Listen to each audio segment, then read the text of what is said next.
The greatest sham is that there's something in the future we need to gain or prove or do.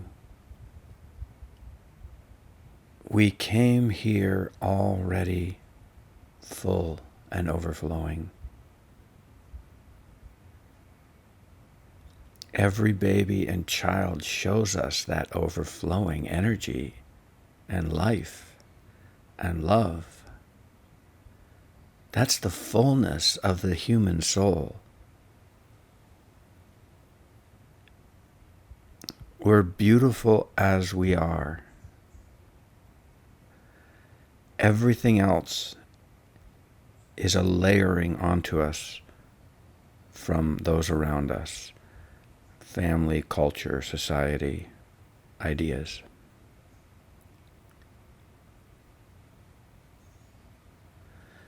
So anyone who has said or implied that you need to improve or be different in order to be worthy of affection or acceptance is speaking from a flawed premise.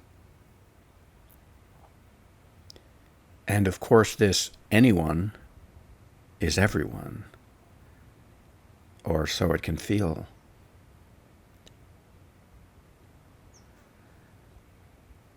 This is a radical shift in attitude from the one that almost everyone is marching to. And we're so flooded by this brainwashing. But by remembering it in as many moments as you can, even though it's utterly radical, it tends to change your life in gradual and subtle but profound ways.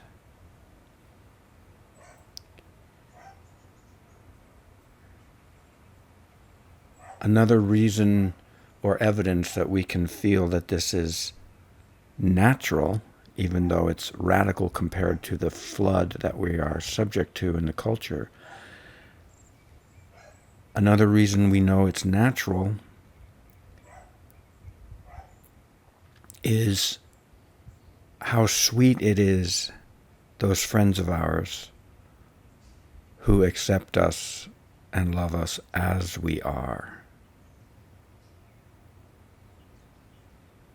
Those friends we can talk to about anything.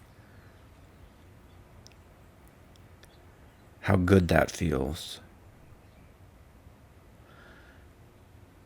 That's evidence of the naturalness of that state of being.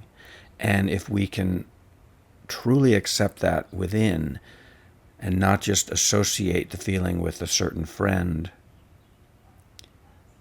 this is what allows your life to flower beautifully and naturally at its own pace and in its own way.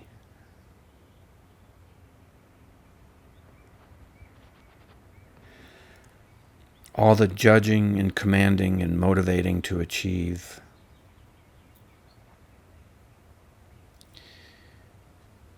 it seems like that's helping. But really, any flowering we're doing is happening despite all that pressure and not because of it.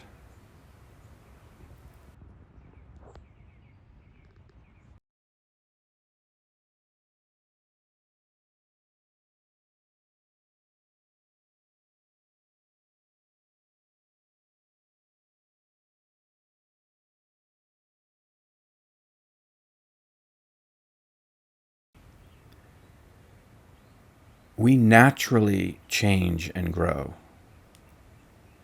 Our fountain naturally overflows and causes things to happen without all the judging and motivating and pressure. These things arise because It is our nature for them to come out of us. It's our nature to be curious and explore.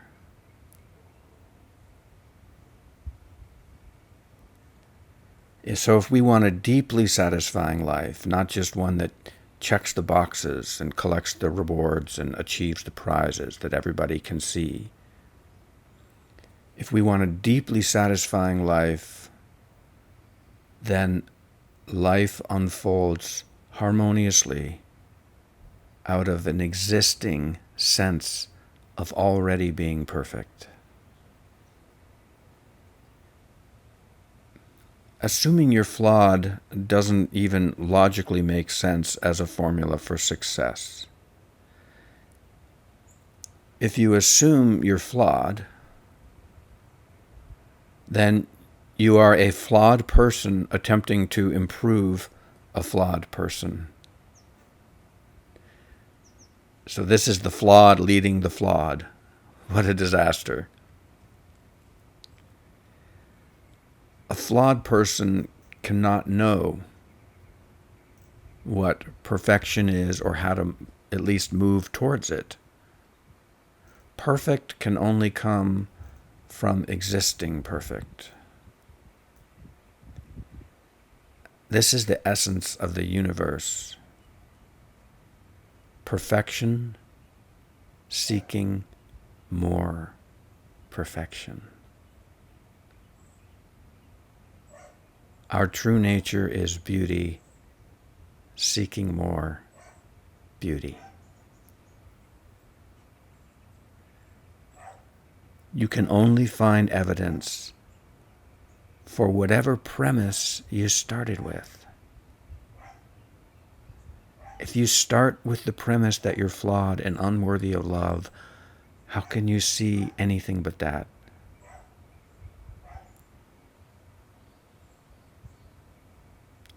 In all important matters, your premises are your conclusions.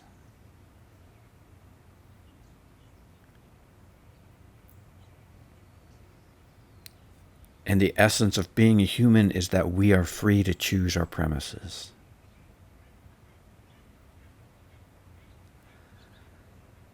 So assume all is perfect. Ask yourself, how is this moment perfect?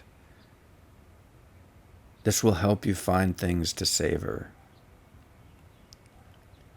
And it doesn't mean sugarcoating or denying emotions.